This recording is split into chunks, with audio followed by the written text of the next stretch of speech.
एकदा का पावसाळा चालू झाला की आपला 4-5चा टायमिंग हा जो असतो तो अगदी गरम गरम उकळत्या आणि वाफाळत्या चहाने आपला होत असतो.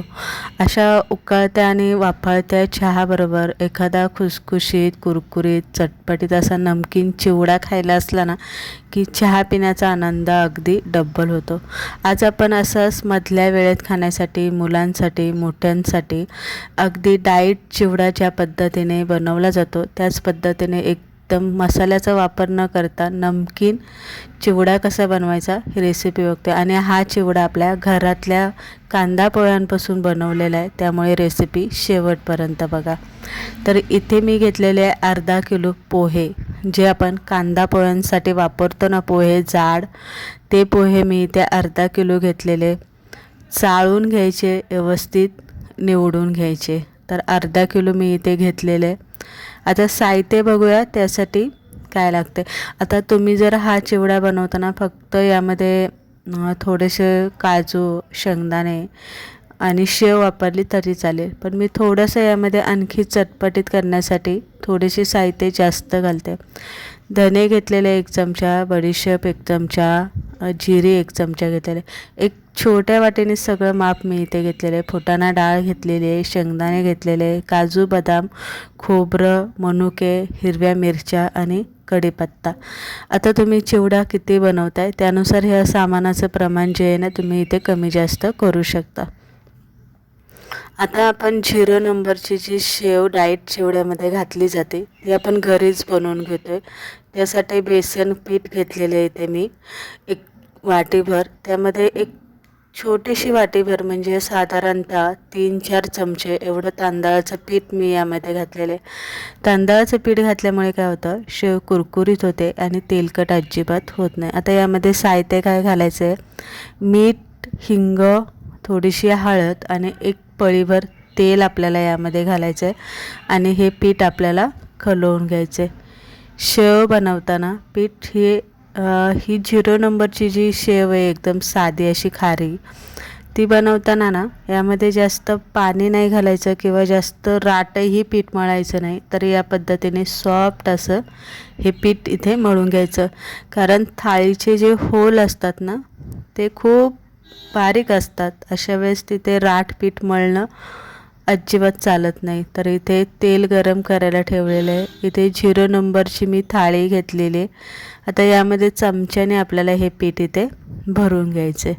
चमच्याने भरून घेतलं की थोडासा सोऱ्या असं खाली आपटायचा, म्हणजे काय होतं पीठ खाली जातं आणि मध्ये हवा राहत नाही, त्यामुळे चांगला असा शेवचा गोल गरगरीत वेढा पडतो. तेल इथे चांगलं तापवून घ्यायचं आहे आणि तापवून घेतलं की त्यामध्ये शेवचा वेढा घालून घ्यायचा. जपून घाला, कारण आपण जेव्हा शेव त्यामध्ये पाडत असतो तेव्हा तेल फसफस वरती येतं, अशा वेळेस हाताला वाफ लागू शकते.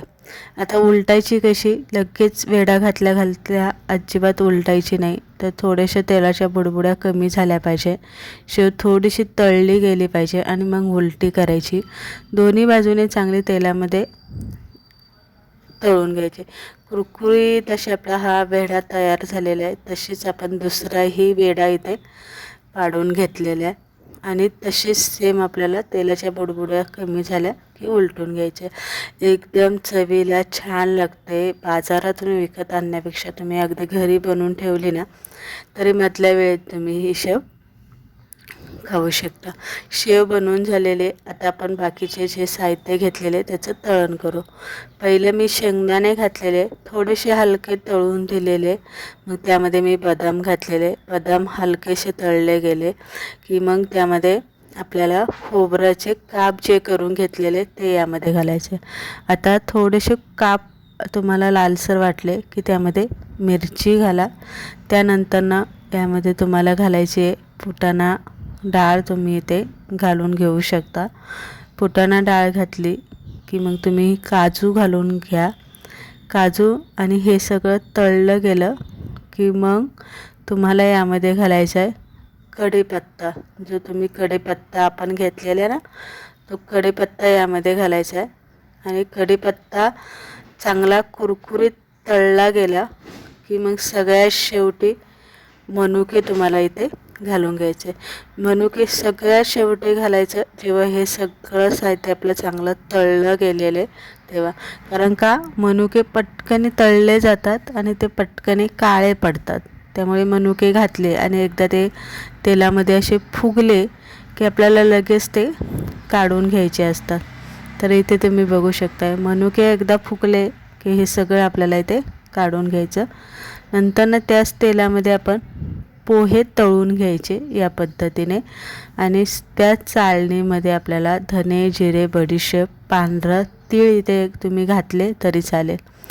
हे सगळं तळून झालं की आपल्याला हे सगळं एकत्र मिक्स करायचं. एखाद्या मोठ्या परातीमध्ये किंवा पातेल्यामध्ये हे सगळं घ्यायचं आहे. सगळं तळलेलं साहित्य एकत्र करायचे. शेव चुरगळून यामध्ये घालायची आहे आणि हलक्या हाताने ना हे मिक्स करून घ्यायचे. आता यामध्ये तुम्हाला मसाले वगैरे आपल्याला यामध्ये काही घालायचे नाही. असंच प्लेन ठेवायचं.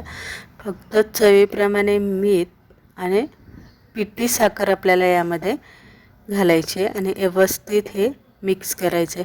तर हा झाला आपला कांदा पोह्यांपासून बनवलेला चटपटीत आपला चिवडा बनून